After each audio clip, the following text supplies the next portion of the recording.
que eu tava assim, mais ou menos 1 ano e meio fazendo meu negócio.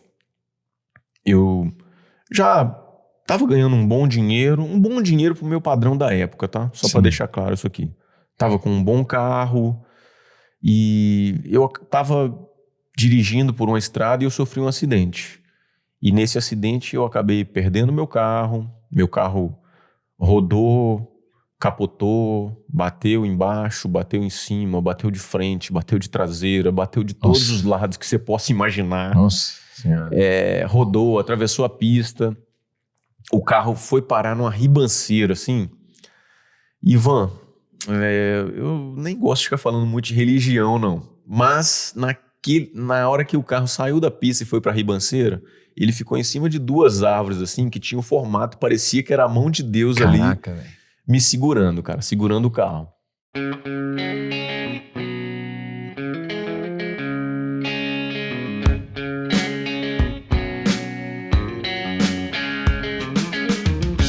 Fala, galera, tudo beleza? Bem-vindos aí ao segundo episódio do podcast. Meu nome é Ivan Maia, para quem não me conhece, e você está assistindo o No Seu Topo, que é o podcast onde eu tenho conversas aqui com pessoas que são bem-sucedidas nas suas profissões, nas suas áreas. E hoje, nesse segundo episódio, a gente tem uma conversa surreal aqui com um grande amigo meu. O nome dele é Jacques Santos e ele é um parceiro de negócio e ele é um cara extremamente bem-sucedido no que faz. A gente já se conhece há alguns anos e eu pude acompanhar essa trajetória e posso chamar inclusive ele de um dos meus mentores. E Jacques esteve aqui em Santa Catarina agora para uma palestra e a gente sentou para uma conversa, a gente sentou para trocar uma ideia e falamos sobre vários assuntos. Ele conta um pouco sobre o início, ele conta um pouco sobre chegar em Vitória, que é a cidade que ele mora atualmente, e dá várias dicas, vários insights aí para quem está querendo crescer e alavancar nos seus negócios, na sua vida pessoal, enfim. Tenho certeza que vai ser muito proveitoso esse papo. Então, é isso. Fique aí agora com o segundo episódio de No Seu Topo, com Jacques Santos.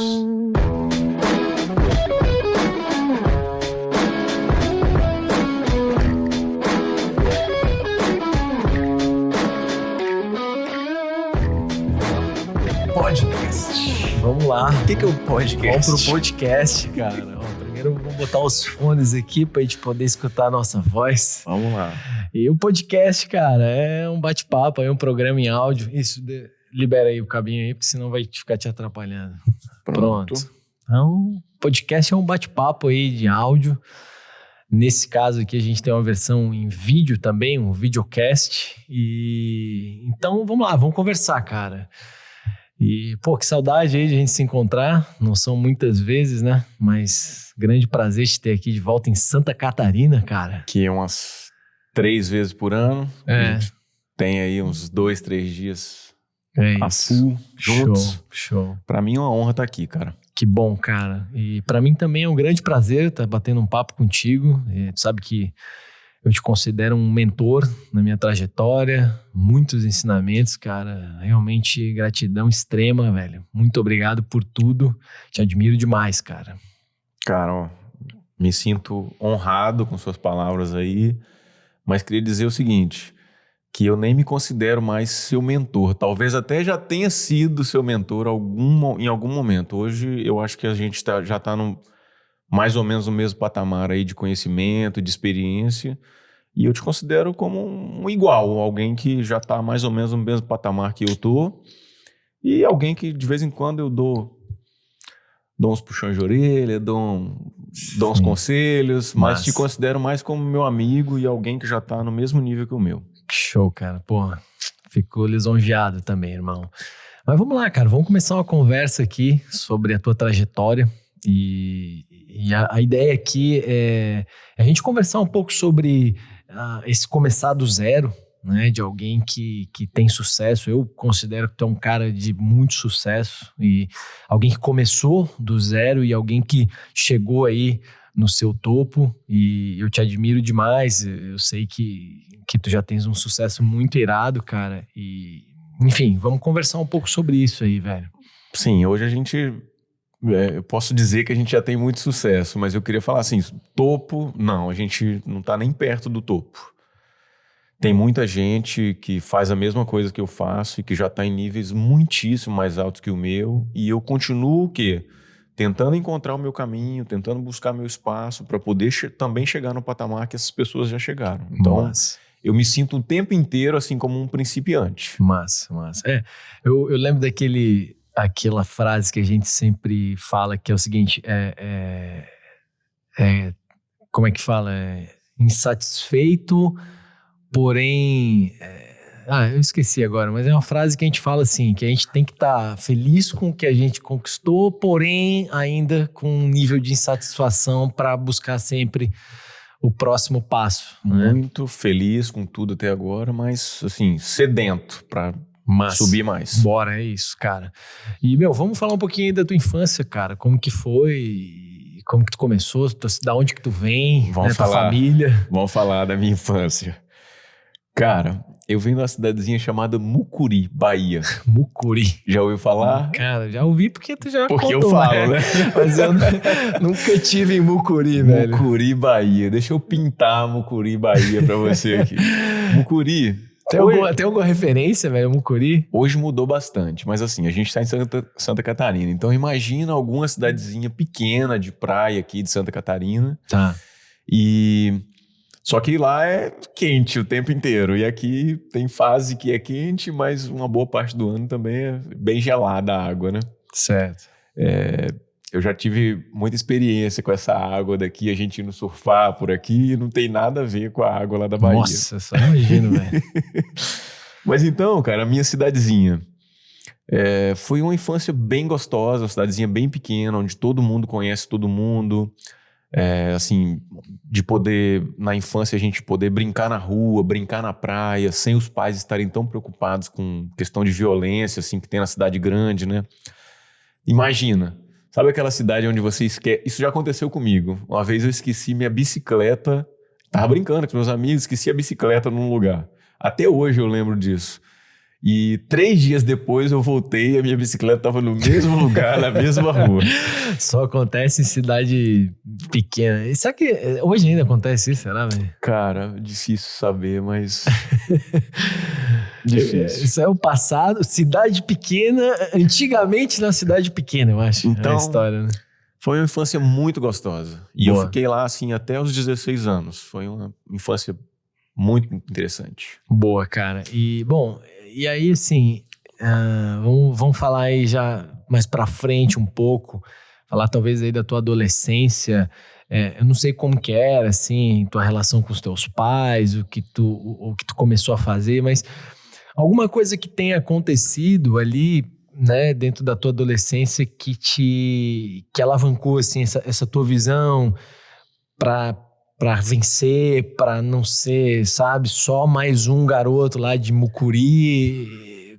Alguma coisa assim que tu possa falar dessa fase aí. Muita coisa que eu vi.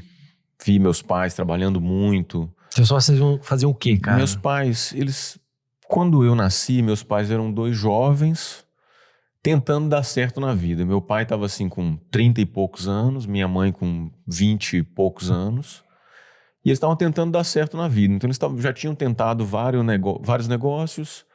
E um negócio deles, onde eles acabaram dando certo, foi assim, que eles começaram um pequeno negócio de fazer refeições e vender. A cidadezinha tinha um potencial turístico, algumas pessoas iam lá visitar, e a pessoa não tinha assim, nenhuma estrutura, nenhum lugar para poder comprar uma comida, comprar uma bebida, nada. Então eles começaram assim, fazendo comida caseira e vendendo lá para os primeiros turistas ali da região. E esse negócio acabou começando a prosperar. Eles, de um negócio assim, digamos, de fundo de quintal, onde eles preparavam as refeições e vendiam, eles montaram um pequeno bar, que depois se transformou num bar maior, que depois virou um restaurante, que depois virou um restaurante maior, depois um pequeno hotel.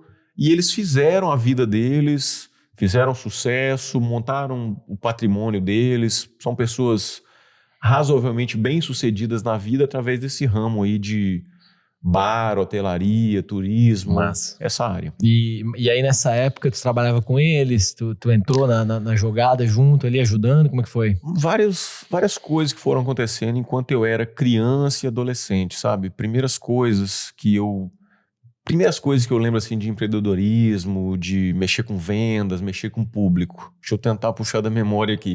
Primeira coisa que eu lembro fazendo, que eu podia dizer que já era um embrião de um negócio, foi um negócio de vender laranjas.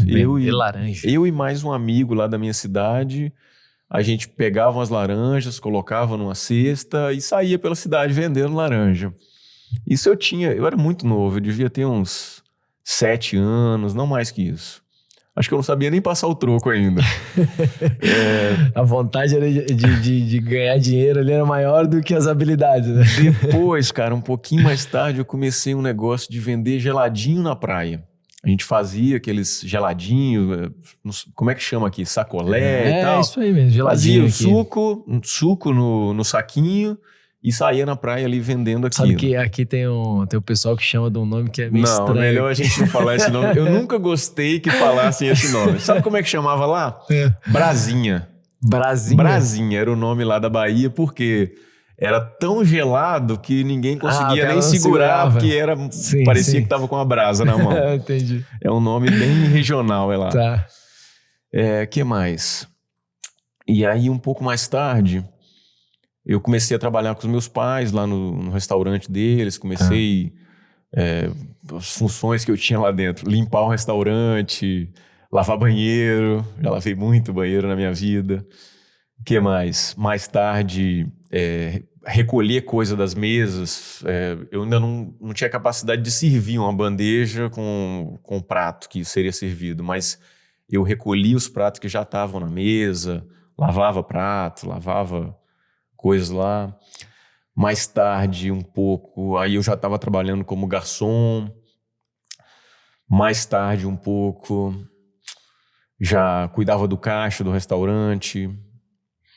Chegou uma fase assim onde eu estava com uns 16 anos que eu praticamente já tinha passado por todas as funções ali de lidar com o público, aquela parte frontline ali do restaurante. Boa. E isso fez a diferença para ti, enfim, gostar disso, ter o feeling ali de público e tal, e mais pra frente se envolver novamente com... Eu gostava muito de servir as pessoas. Isso é algo que, assim, me chamava muito a atenção, me dava muito prazer, sabe? De servir bem a pessoa, recebê-la bem, fazer com que a pessoa tivesse um momento bom enquanto ela estivesse ali dentro do nosso estabelecimento. Massa.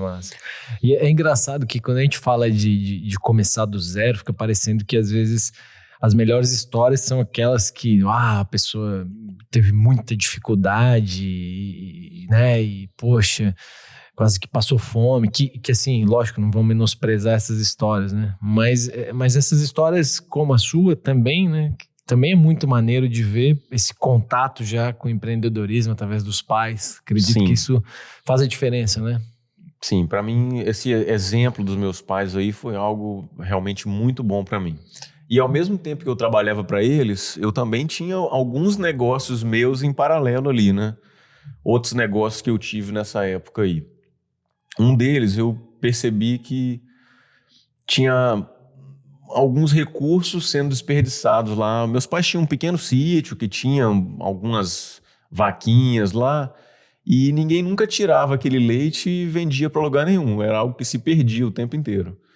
E aí eu negociei com meu pai, falei, se eu for lá pegar o leite, trouxer para a cidade aqui, você me deixa vender e ganhar o dinheiro disso aqui?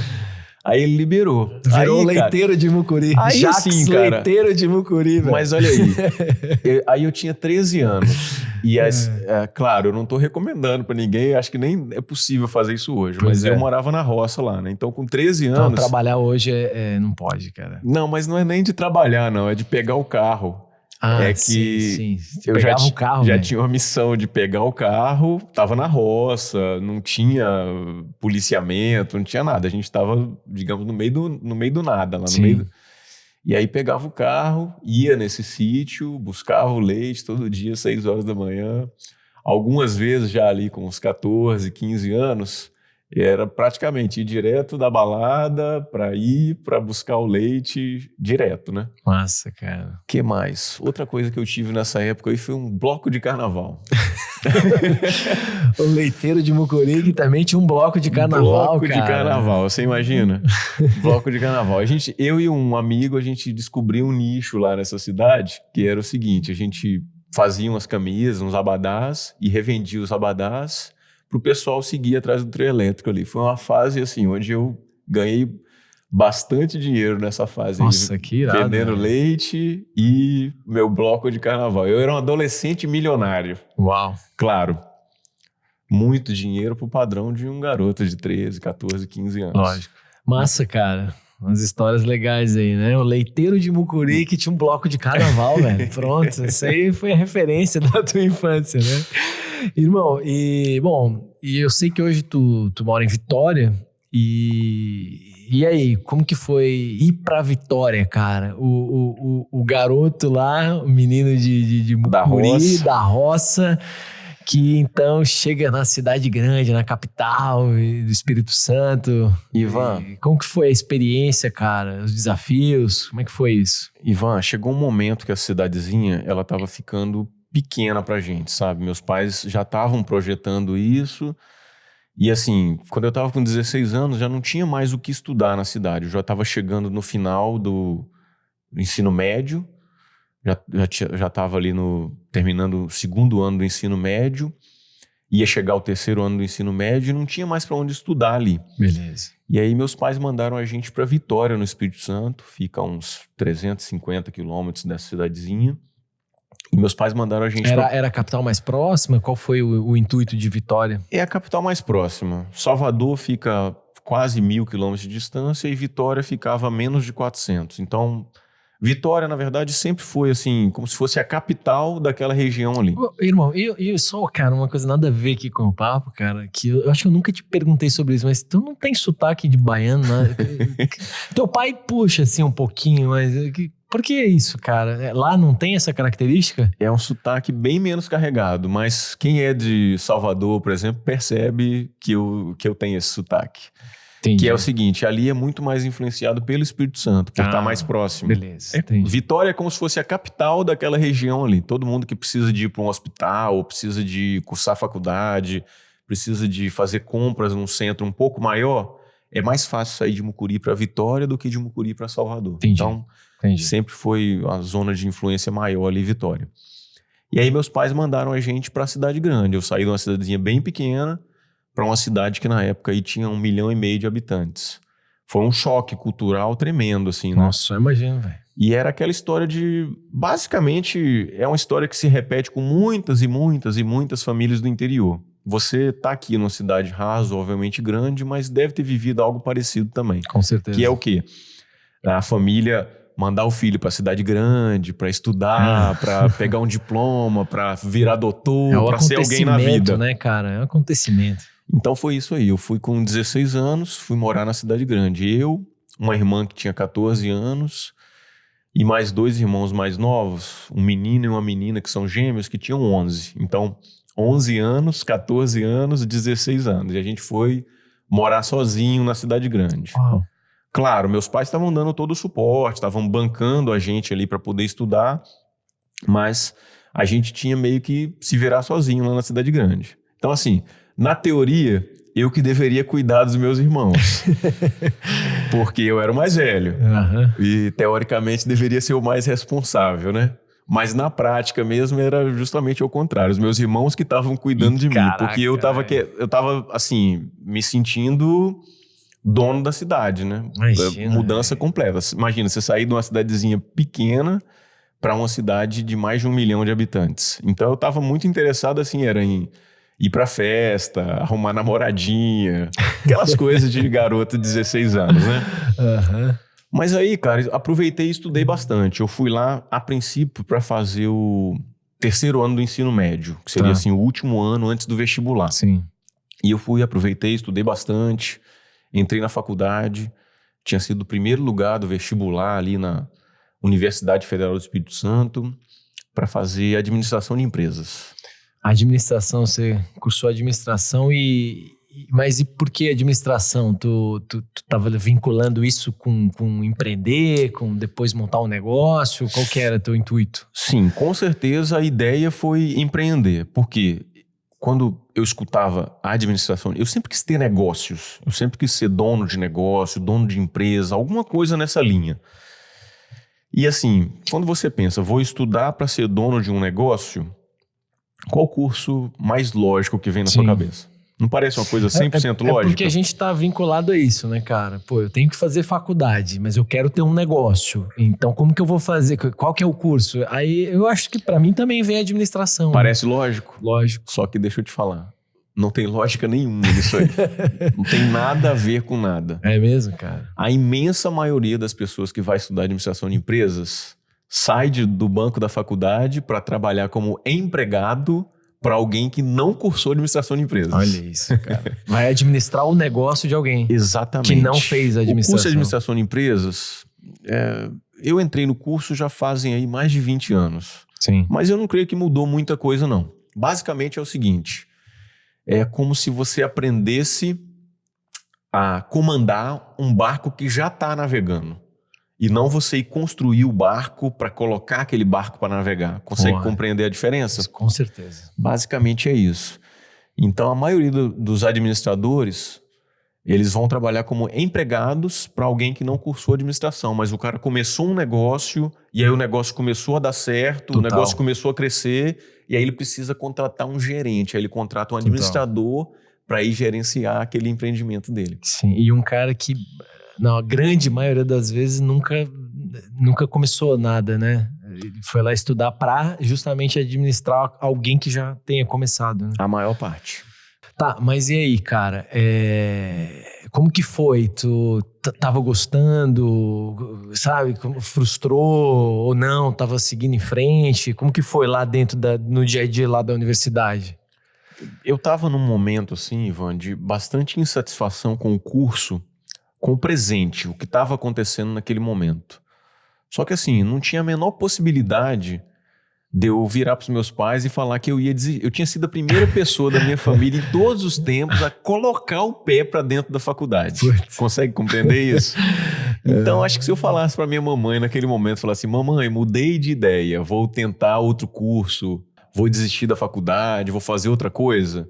Eu acho que eu ia matar minha mãe de desgosto naquele momento. Como eu falei, tinha sido a primeira pessoa em todos os tempos a entrar na faculdade. Então essa possibilidade não existia. E aí tu foi segurando. E aí eu fui segurando, eu comecei a procurar outras coisas dentro da faculdade. Comecei a participar de tudo quanto era palestra, seminário, curso extracurricular, tudo que aparecia que poderia ser uma oportunidade para eu aprender alguma coisa, desenvolver alguma habilidade, eu comecei a participar.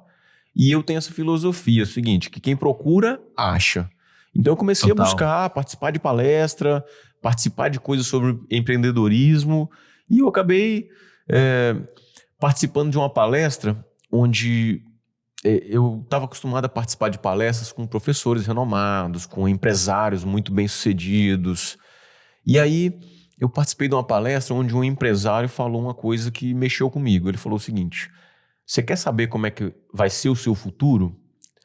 É muito simples. Olha para alguém que faz a mesma coisa que você faz, só que já faz isso há alguns anos a mais do que você. E nessa hora, sabe quando dá aquele clique mental? Aconteceu para mim o seguinte, eu olhei para as pessoas que faziam a mesma coisa que eu estava fazendo, ou seja, meus amigos que já estavam assim no final do curso, alguns que tinham acabado de se formar e estavam começando a encarar o mercado de trabalho. E, Ivan, eu me deparei com uma realidade não muito agradável.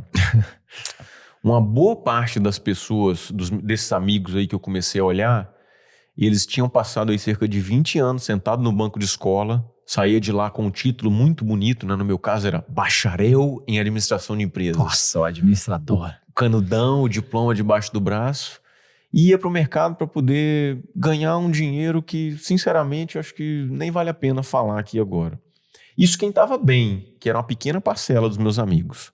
Uma boa parte dos meus amigos estava deixando o banco da faculdade na seguinte situação.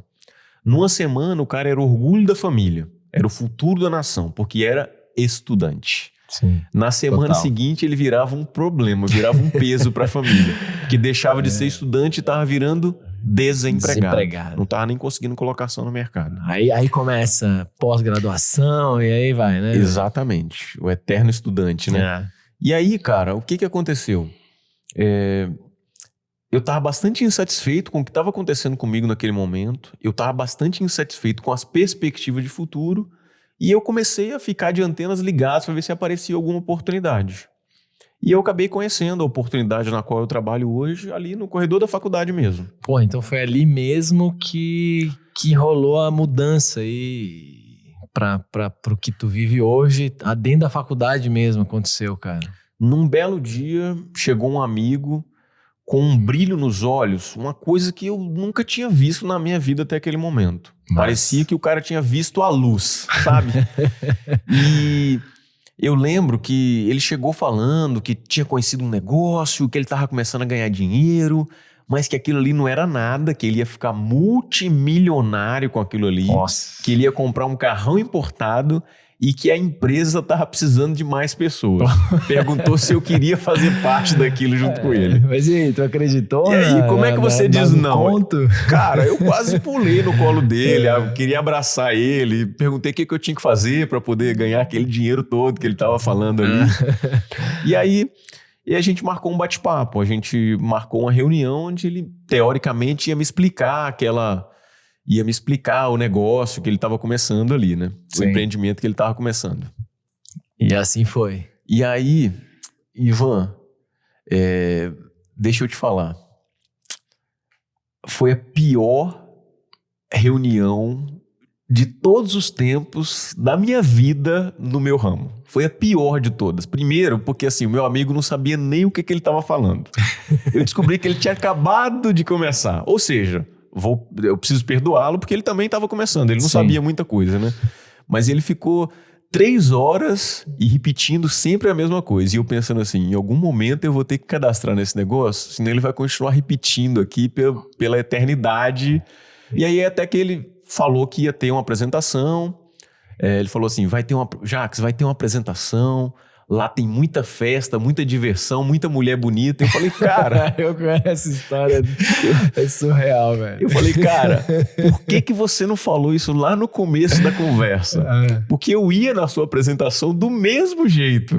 E a gente tinha poupado essas 3 horas de tortura que você tá fazendo comigo aqui. E aí eu fui na tal apresentação. E chegou lá, quais foram as 3 coisas que ele me prometeu? Tem muita festa... diversão, mulher bonita. Foi.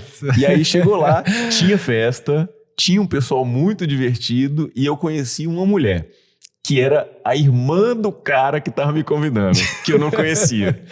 E pra mim foi assim, paixão à primeira vista naquele momento. Caraca, Fiquei apaixonado no primeiro momento. Assim que tu conheceu a Tati, então. A Tati. Os próximos 2 meses foi assim, eu trabalhava no meu negócio em tempo parcial e corria atrás dela em tempo integral, né? Foi bem na base do cansaço. Assim, uma hora ela cansou de fugir e percebeu que era destino mesmo, que a gente ia ter que ficar junto. Caraca, e o cara te mostrou um negócio e ainda te mostrou a tua esposa, cara. Ele não deve ter gostado muito dessa segunda parte, né? Pois é, a gente ficou... Ele foi o único que não gostou nada da história. Mas eu preciso perdoá-lo também, porque ele me conhecia bem, né? Sim. Na verdade, a gente se conhecia muito bem. Então, digamos que nós dois não éramos companhias muito recomendáveis, se é que você me entende. E por isso que ele ficou feliz, né? De você ter ficado com a irmã dele. Né? Mas, cara, pra mim foi assim, realmente paixão à primeira vista. Hoje a gente tá casado, a gente tem 4 filhos e construindo nossa família aí. Porra, que legal, cara. 1 filho, 2 filhos, 3 filhos, 4 filhos. E tamo aí, eu acho que... Acho que hoje ele já tá quase aceitando a minha relação com a irmã dele, entendeu? Eu ia falar isso agora, a gente tá falando, né? Pô, porque o cara me convidou e na verdade é um parceiro gigante, Vinícius, né? Sim, sim. E cunhado, parceiro. Mas até a conversa, a gente começou falando do negócio que tu conheceu e aí já falou né? Porque acabasse conhecendo, talvez, eu acredito, as 2 coisas principais aí da tua vida, né?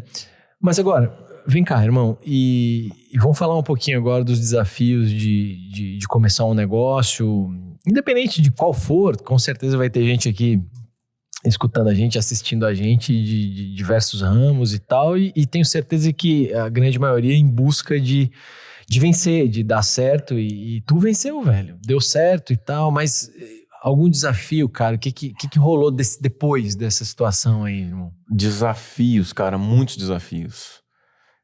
Porque assim, muita coisa se confunde, né? O começo do meu negócio também foi a minha transformação de garoto em adulto. Então, total. A minha transformação de... Que idade tu tinha nessa época?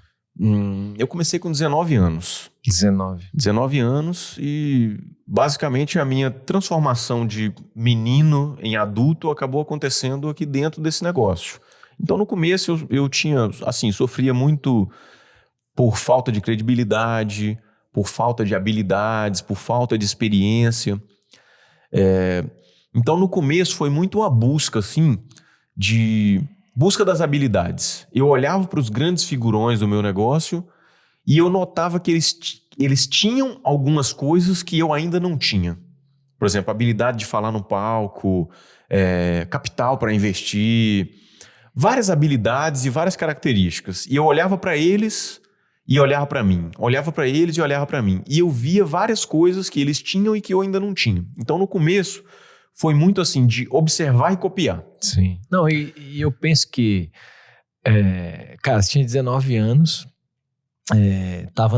nessa época tava na faculdade ainda. E tinha começado um negócio. E claro que a mentalidade de um garoto de 19 anos é aprendizado, né, cara? Talvez naquela fase ali o cara não tá só em busca do resultado, ele ainda tá num mindset de, pô, eu tenho que aprender. E isso é muito saudável, né? Tem que aprender. Eu tava com muita disposição, assim, para absorver tudo que eu pudesse e que me fizesse crescer. Um pouco antes disso, eu estava fazendo, por exemplo, um estágio, onde eu pagava, basicamente eu pagava para trabalhar, mas eu não tinha bolsa, eu só teria direito à bolsa depois de um determinado período da faculdade, mas eu queria começar antes, e eu perguntei para eles, eu posso trabalhar sem receber a bolsa? E eles toparam, e eu estava lá trabalhando de graça, mas em busca de aprendizado. Né? Então, eu estava nessa atitude aí. Então, voltando aqui para o começo do meu negócio, era observar e copiar. Observar e copiar, observar e copiar. Teve uma época que eu estava assim, eu via um palestrante no palco, eu via algum dos grandes figurões assim, do meu negócio, e eu olhava para eles e eu anotava as coisas que ele falava na palestra, mas eu anotava muito da atitude deles, como é que eles se vestiam, como é que eles tratavam as outras pessoas, como é que eles eram também, assim, por trás do palco, ali nos bastidores, do que eu podia observar. Total. E observando e copiando, observando e copiando. Né, velho? Teve uma época que eu tava, assim, convivendo tanto com os portugueses que até começar a falar com o sotaque de Portugal eu comecei a falar. E ninguém entendia nada, todo mundo ria de mim, né? Uhum. E eu, assim, meio que não sabia o que estava acontecendo. Eu falava, você tá rindo agora, mas vamos ver quem vai rir por último, né? Sim. E o tempo foi passando, observando e copiando, e pegando sempre as características que eu mais gostava de cada um desses líderes, desses figurões que eu tô falando. Cara, e eu vejo você falando sobre isso, cara, e eu lembro até hoje isso acontece comigo. E no início era uma coisa muito marcante que eu desenvolvi, e você falou agora, eu acho que talvez aprendi até contigo, mas é assim, quando eu assisto um palestrante, né, e eu assisto o conteúdo que aquela pessoa está passando, mas na hora eu estou prestando atenção em duas coisas. Eu estou prestando atenção no conteúdo que a pessoa está passando, só que talvez mais do que o conteúdo, eu estou prestando atenção em como ela está passando o conteúdo, né? Que é as entrelinhas da coisa. É um real aprendizado, né? Como que a pessoa está fazendo aquilo, né? Linguagem corporal, você presta atenção nisso? Sim, total. Então, lá no meu começo de negócio, deixa eu tentar lembrar de alguma outra coisa aí marcante. Você estava falando sobre desafios, né? Eu tenho muitas histórias de desafios.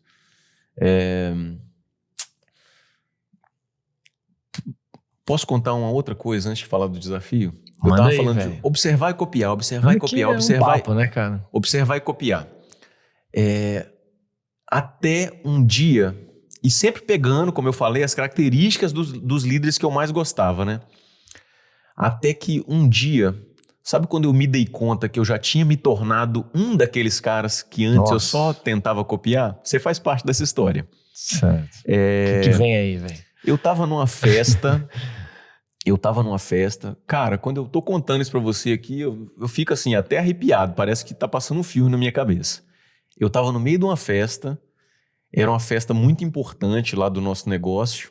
E aí, o que aconteceu? Eu tava numa reunião onde só podiam participar altas lideranças da empresa. E eu já fazia parte disso aí há algum tempo. Mas pela primeira vez tinha algumas pessoas que fazem parte do meu time, você é um deles, que estava lá nesse dia aí, e que também estavam qualificadas para aquela festa ali. Então, estavam lá pessoas, por exemplo, como a Adriane e o Janerson, que você conhece, certeza que eles vão ser convidados teus aqui do teu podcast em algum momento. Tinha pessoas, você era um deles lá, o nosso saudoso parceiro aí, o Jair, era um deles, estava lá também.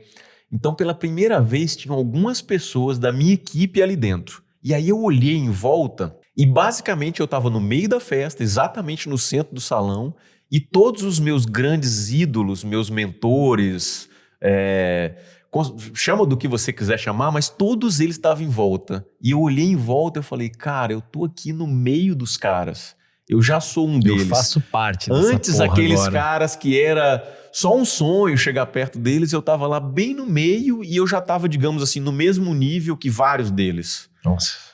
Foi realmente um dia emocionante aquilo ali. E você faz parte disso. Pô, obrigado, cara. E imagina a realização desse momento, né, cara? Surreal, né? Foi sem demais. Palavras, Mas antes de chegar nisso aí, você tava falando sobre desafios. Eu vou contar uma história. Que o começo do negócio realmente é a parte que vai trazer mais desafios para todo mundo. Mas lá no começo, teve fase onde eu ganhei dinheiro e gastei dinheiro com bobagem. Teve várias coisas que eu não sabia cuidar do meu negócio direito, então eu tive que aprender realmente por tentativa e erro, apanhar bastante. Mas todas as vezes que acontecia alguma coisa errada, eu sempre me levantava e ia mais forte rumo aos meus objetivos. E eu acho que o começo é a pior parte. Vou contar uma história que eu estava assim, mais ou menos 1 ano e meio fazendo meu negócio. Eu já estava ganhando um bom dinheiro pro meu padrão da época, tá? Só para deixar claro isso aqui. Tava com um bom carro e eu estava dirigindo por uma estrada e eu sofri um acidente. E nesse acidente eu acabei perdendo meu carro rodou, capotou, bateu embaixo, bateu em cima, bateu de frente, bateu de traseira, bateu de todos os lados que você possa imaginar. Nossa Senhora. Rodou, atravessou a pista. O carro foi parar numa ribanceira, assim. Ivan, eu nem gosto de ficar falando muito de religião, não. Mas na hora que o carro saiu da pista e foi pra ribanceira, ele ficou em cima de 2 árvores, assim, que tinham um formato, parecia que era a mão de Deus. Caraca, ali, véio. Me segurando, cara, segurando o carro. E aquilo ali fez com que eu repensasse muita coisa da minha vida, sabe? Eu posso dizer que foi o pior momento da minha vida. Naquele momento ali, eu tava sem carro, sem dinheiro.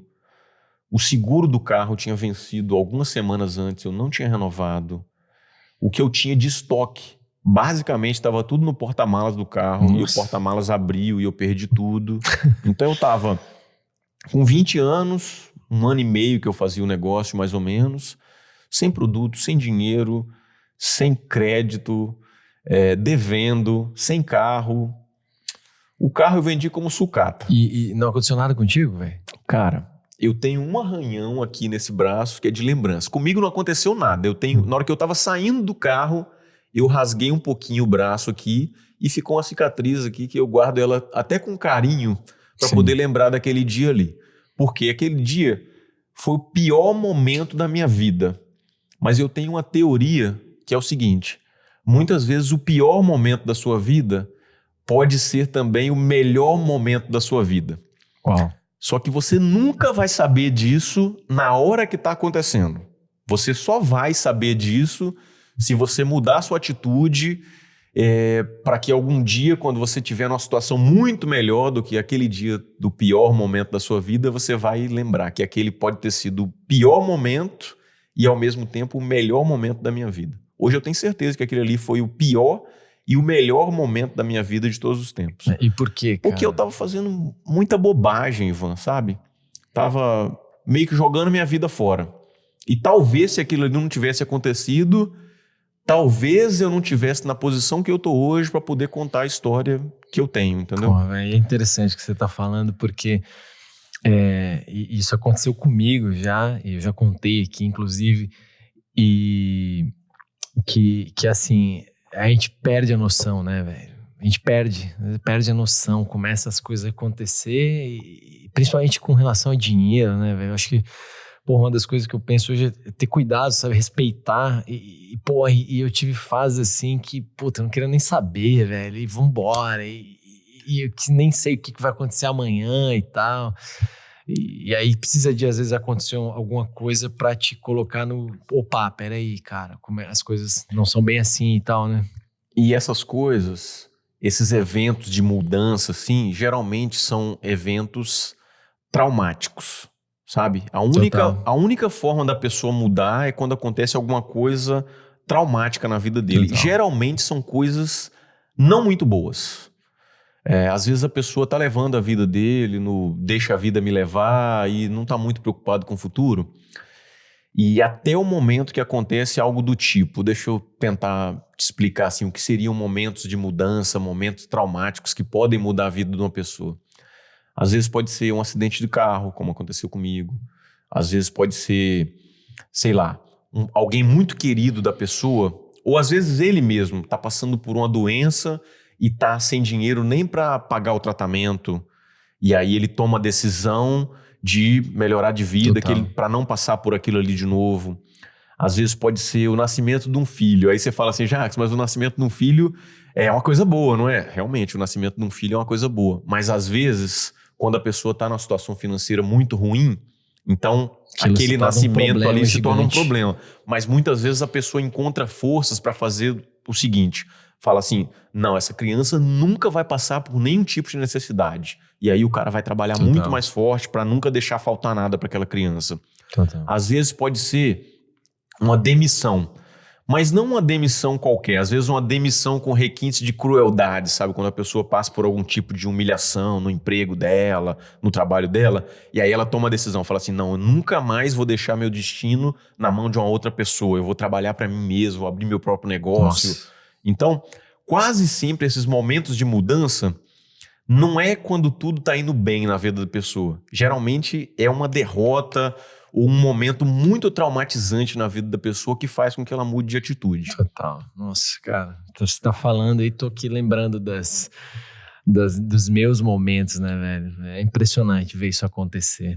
E, irmão, deixa eu te perguntar outra coisa. Nossa, o papo tá muito massa, né? Mas, assim, um pouco sobre a tua filosofia, cara, tuas referências, teus mentores... E não sei se de repente a gente podia falar um pouquinho sobre isso para inspirar alguém, mas de onde veio, cara, o que tu acha, assim, essa mentalidade? Meus mentores, eu sou muito grato de ter convivido com grandes mentores, né? Mark Hughes, fundador da minha empresa, foi uma grande inspiração. Eu cheguei a ter a chance de participar de treinamento ao vivo com ele ali, tava com milhares de pessoas na plateia e parecia que ele estava falando só comigo. Eu não tive essa chance. O que mais? Eu tive alguns treinamentos com o Jim Rohn, né, o mestre da filosofia. Jim Rohn, para quem não sabe, foi uma das pessoas mais sábias que já passou pelo planeta Terra. Total. Vale botar aí no YouTube, né? Jim Rohn, vem muita coisa dele aí. Coloca no link do podcast. Como é que faz para botar um link aí no podcast? A gente bota o link aí dos nomes dessas figuras. Então, Jim Rohn foi um dos caras mais sábios que já passou pelo planeta Terra. E quando eu conheci ele já estava numa idade muito avançada, ele não tá mais com a gente. Só tô falando, não tô falando isso pra você porque você sabe, tô falando pra quem estiver ouvindo. Isso, essa é a intenção, né? Ele não tá mais com a gente, mas ele deixou todo um legado aí de vídeos, de áudios, de livros, de outras pessoas que tiveram treinamento com ele e que continuam repassando a missão. Cara, aí. Você acredita que eu comprei um box? Num determinado evento, a gente teve um box. Você comprou aqueles box lá de Eu livro? tenho esse box e tem um deles autografado pelo Jim Rohn. Cara, eu comprei o box. Eu acho que eu comprei 2 boxes. Você acredita que eu tenho um livro, velho? Bom, Pô, tem essa teoria que não se empresta, né? livro não se empresta. Ivan, Porra, bicho. livro pra mim é igual um troféu.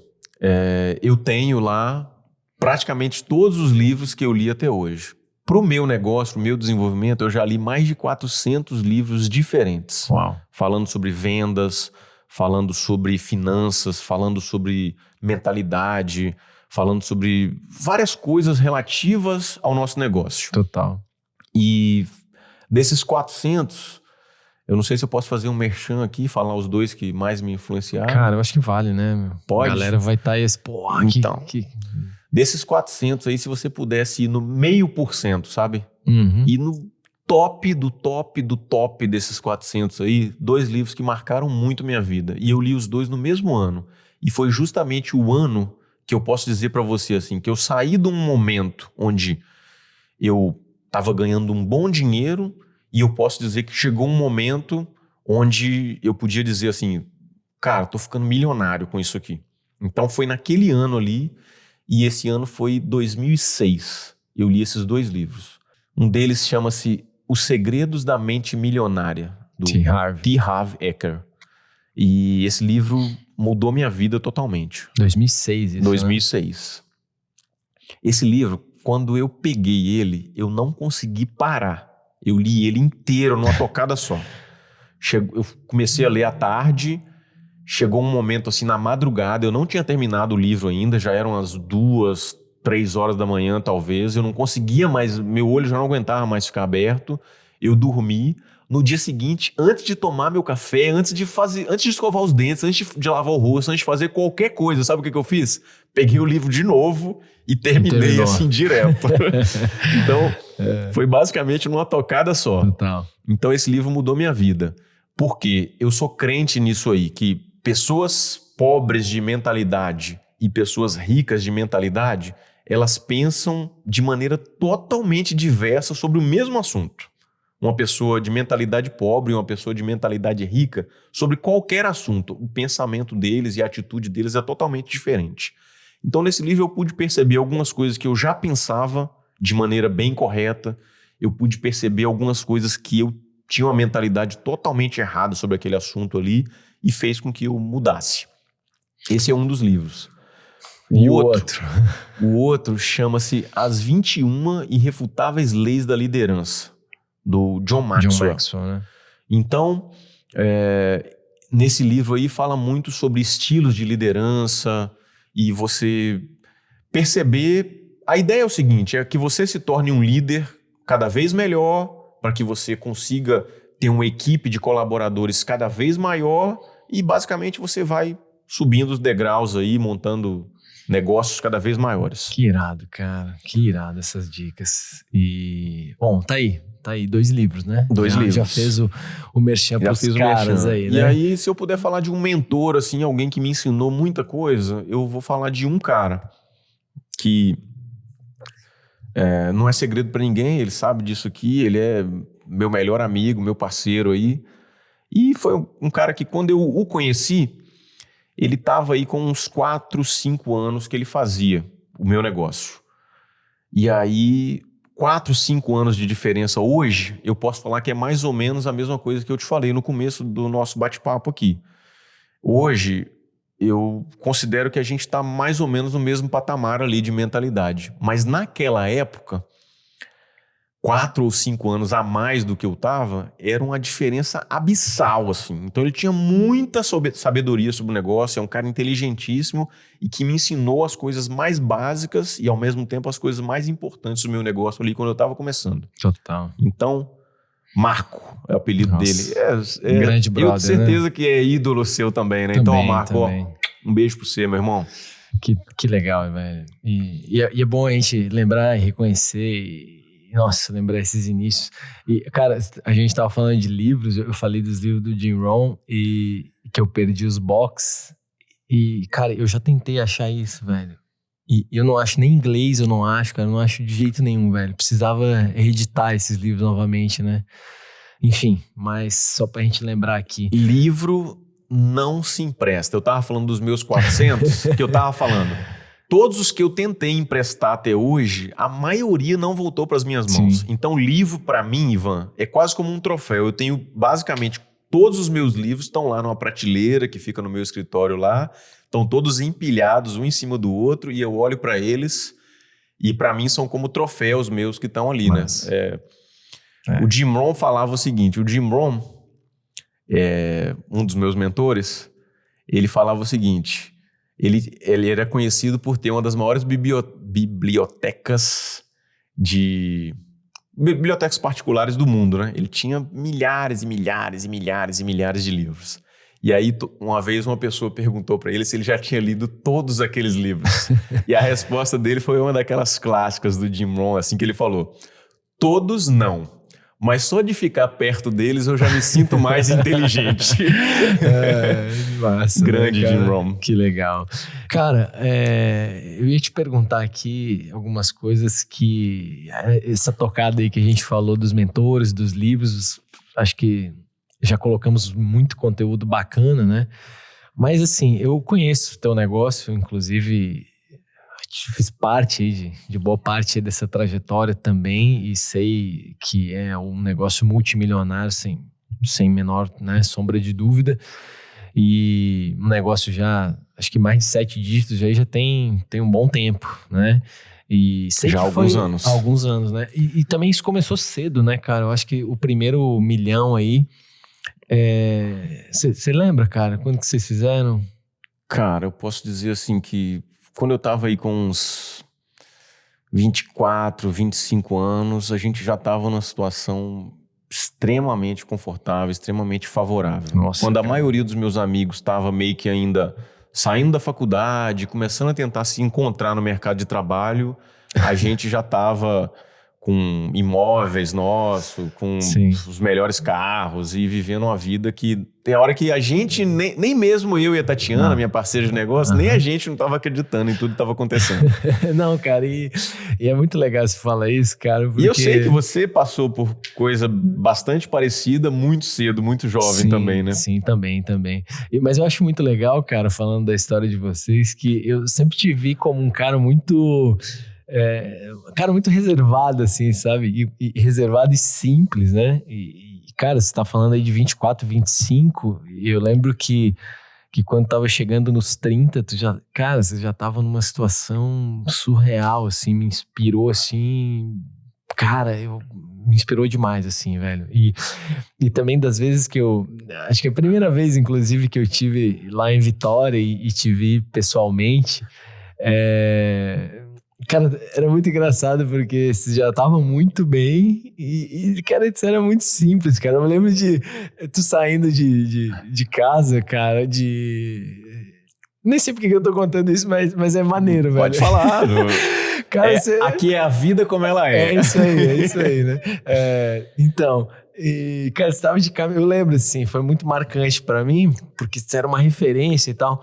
E eu olhei assim, você tava de uma camiseta lá, sei lá, branca, uma bermuda. Você estava com um tênis daqueles de futsal, cara. E eu olhei aqui e falei, pô, velho, já que você não tem luxo nenhum, velho. Cara, até hoje é assim, tá? Até hoje, quem me encontra na rua assim, eu acho que se bobear, a pessoa me confunde com um mendigo lá. Não, mas é maneiro a gente ver isso, que não faz diferença, não muda muito. E pra mim não faz a menor diferença mesmo. A única coisa que eu sou completamente maluco, assim, que se bobear leva meu dinheiro inteiro é carro. Carro. Às vezes, uma coisa assim... deixa eu tentar lembrar os valores, assim. Eu não vou falar de valores, assim, né? Mas teve um belo dia que eu tava pensando em comprar uma camiseta para poder malhar. Aí eu fui lá, tava na academia, olhei, tinha 2 camisetas lá, uma azul e uma verde, uma azul e uma verde, uma azul e uma verde. E eu olhei para as duas, eu não consegui... A camiseta custava, ô Ivan, sei lá, uns R$20, R$30. Eu olhei pras duas e pensei, sabe que eu não tô precisando de uma camiseta nova? E deixei de lado. Aí no mesmo dia, eu precisava de uma peça de carro que custava 1000 vezes mais que a camiseta. E a pessoa me falou, essa peça aqui vai te dar tanto mais de potência no seu carro, e vai chegar mais rápido, vai ter mais tantos cavalos. 1000 vezes mais. Nossa. Cara, eu acho que eu entrei num transe, assim, que na mesma hora eu já tava pagando a peça lá pra poder dar mais potência no carro. É a única coisa que leva meu dinheiro, assim, se eu não parar pra pensar. Teve uma fase que eu tava com 2 carros, que nem a minha mulher sabia que eu tinha o carro. E... A gente matar se ela soubesse. Exatamente. Como a gente já tem, assim, alguns... Além dos carros que vocês já tinham, né?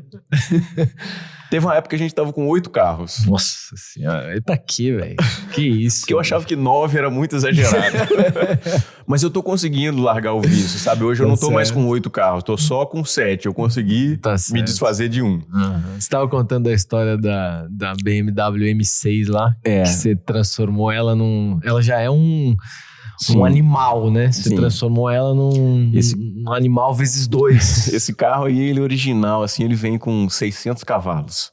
E eu tô tentando, a gente nunca sabe, porque muitas vezes tem alguém com um projeto muito mais maluco que o seu e acaba chegando com um carro muito mais potente, né? Mas eu tô tentando fazer esse carro aí começar a chegar perto aí dos 1000 cavalos. E esse é nosso projeto aí. Vamos ver até onde que vai essa brincadeira. É uma brincadeira de... É que dizem, né, que a única diferença entre os adultos e as crianças é só o preço. O tamanho dos carrinhos. O tamanho dos carrinhos, o preço dos brinquedinhos, na real, né?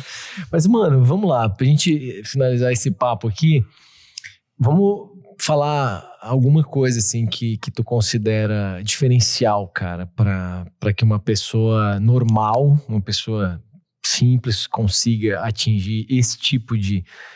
Claro, velho, se isso for também do interesse de alguém que estiver assistindo, escutando isso, que eu tenho certeza que vai ser de muitos, né?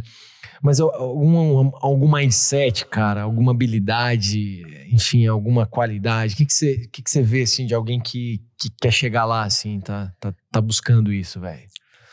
Ivan, eu acho que sucesso não é muito uma questão de habilidade, não. É mais uma questão de insistência e persistência, sabe? Total. Eu sou fruto disso. Se eu te disser que eu vi gente muito mais talentosa e muito mais habilidosa que eu desistindo no meio do caminho, eu não estaria mentindo. Eu já vi pessoas que eu apostava, falava, esse cara vai ser um monstro dentro do meu negócio, dentro da minha empresa, dentro do meu negócio aqui. Esse cara vai ser um grande campeão, um gigante. E vários deles, muito talentosos, acabaram ficando pelo meio do caminho. E aí, o que você acha que é o diferencial? E eu fui persistindo e aprendendo, e persistindo e aprendendo. Eu vi histórias de pessoas, basicamente, sem nenhuma grande habilidade, sem nenhum grande talento, mas que são muito insistentes e persistentes, e que foram estudando, foram aprendendo, foram insistindo, e que hoje estão em posições de muito sucesso. Total. Então, a persistência ali, a resiliência vale mais do que a habilidade. Na minha opinião, vale muitíssimo mais. Sim. É esperar porque uma hora vai chegar. Maneiro, velho. Porra, bicho, então, bateu um papo aqui. Na verdade, cara, a gente bateu o nosso papo, né? Você marcou o tempo? Então, deve ter dado aí, sei lá, vamos ver como é que vai ficar até o final aí, mas acho que 1 hora. Uma conversa de 1 hora que pra gente não é nenhuma dificuldade. A gente só tá com as câmeras e os microfones ligados, mas a gente faz a mesma coisa que a gente faria, né? Na verdade, a conversa vai começar agora, né? Porque a gente não tem um... Então. Acaba aqui o podcast e a gente vai jantar agora. Vai começar um jantar, vamos encontrar uma cervejinha. Turma aí. É isso, né, cara? Meu brother... Obrigado, cara. Valeu. Tamo junto, meu parceiro. Essa experiência. A gente tá começando aqui essa ideia, cara, e eu acho que o lance aqui é trazer valor, cara. Não é ficar assim, esse cara, que incrível. Mas, bicho, trazer valor, porque tem tanta gente aí meio perdida e pessoas que não acreditam. E como eu te conheço, eu tenho certeza, velho, que esse é o lance. Pera aí, que antes de encerrar tá faltando uma coisa. Que? Você tá me devendo uma coisa. O que eu tô te devendo, velho? Você não falou que a gente ia surfar aí amanhã? Minha prancha tá separada lá? Então, cara, vamos lá, né, velho? Você vai embora amanhã às 3:30 da tarde só? Então amanhã de manhã a gente precisa cair na água Então aí, né? pronto, eu não trouxe prancha, mas a minha tá separada lá. Mas você sabe que é junho aqui, né, velho? Não tem. A gente não tá na Bahia não, velho. Mas nada que uma roupa de borracha não... Nada que uma roupa de borracha não resolva. Você lembra a primeira vez que a gente foi surfar junto aqui? Que você não sabia botar a roupa de borracha. Eu nunca tinha colocado a roupa de borracha na minha vida. Eu tava acostumado a surfar na Bahia com... Você colocou com o reco pra frente, velho. Até hoje é piada aquilo ali. Isso aí, velho. Que irado. Mas vamos sim, vamos procurar essa zona da manhã, velho. Então, fechou. Valeu, meu brother. Obrigado, cara. Foi um prazerzão essa conversa e espero que seja aí a primeira de muitas, cara. Maravilha. Valeu. Obrigado, irmão. Tamo junto. Vamos que vamos. E até a próxima. Tamo junto. Bora.